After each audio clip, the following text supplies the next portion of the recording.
we are too preachy with our family.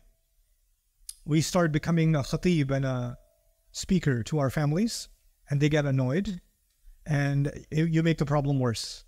Instead of making things better, you end up making them worse. Sometimes the best way to deal with our family is the most indirect path.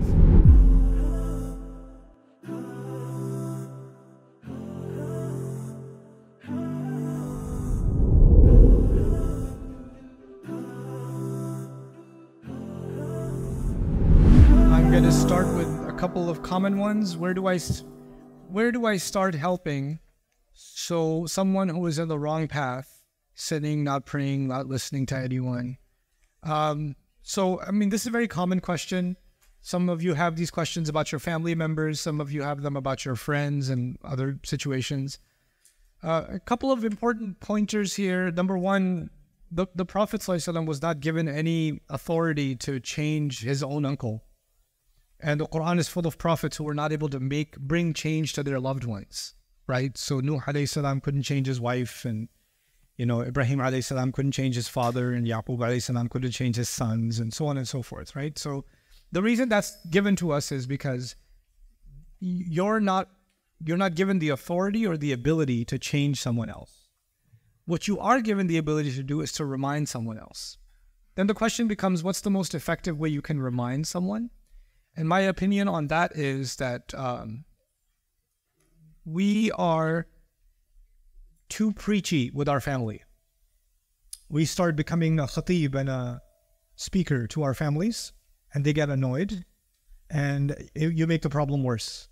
Instead of making things better, you end up making them worse. Sometimes the best way to deal with our family is the most indirect path, because otherwise, I remember when I wasn't into Islam, if some family member of mine tried to tell me about prayer or this or that, I would just get annoyed. Like, why are you telling me? Right? Sometimes they want to listen, and it's in the Quran. وَلَقَدْ آتَيْنَا لُقْمَانَ الْحِكْمَةَ, and Luqman radiallahu anhu advised his son, but Allah says وَهُوَ يَعِظُهُ, which is really interesting. It means he found the right time to advise him.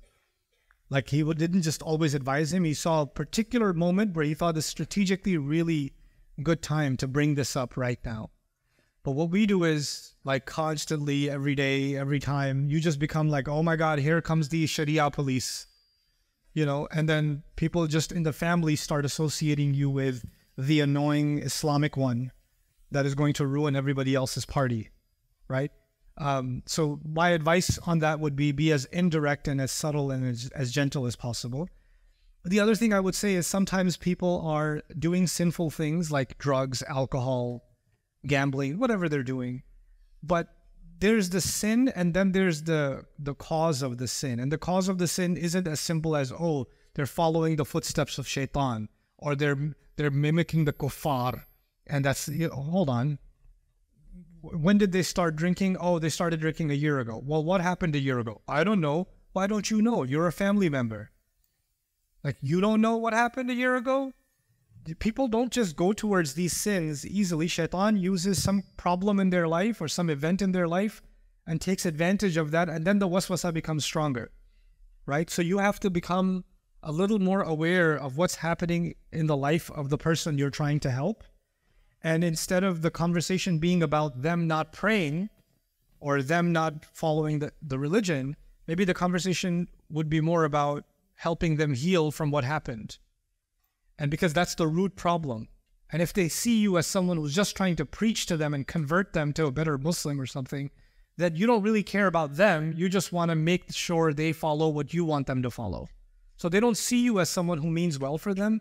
They see you as someone who's trying to be controlling and kind of righteous, self-righteous, because you're better and they're worse. So you're trying to make them, better.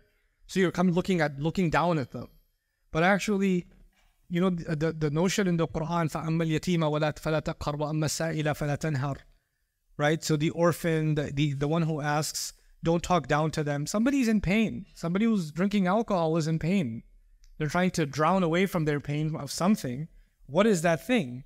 And you have to find some creative ways to get there. a young lady, I won't mention names here, of course, so came up to me and said, how do I talk to my dad? He stopped praying or this or that. Well, maybe we should ask, Dad, what was it like when you were a kid? What was it like? Like, did you get in trouble with mom and dad a lot? And your dad might say, what are you trying to do? You're trying to convert me? It's like, no, I'm just curious. What was grandpa like? What was your life like? A lot of times our parents or these family members, nobody's shown interest in who they were or who they are or some of their most precious memories. You know what? Maybe the first barrier that you break with someone is empathy. Like you actually are interested in them, not their behavior, them. You care about them. And you know what that quality is called? That's called ra'fa. Ra'fa. And the name, a person who has that quality is called Ra'uf. Ra'uf. And that's one of the names of the Prophet sallallahu alaihi wasallam. Bil mu'minina ra'ufun rahim. So if you want to be Ra'uf to someone, it's one of the qualities of the Prophet sallallahu alaihi wasallam. But we should actually be a little more empathetic. And then instead of just going straight for the kill, why don't you pray? There's a lot more that's going on in somebody's life that led them to not pray. So let's be a little more sensitive towards that.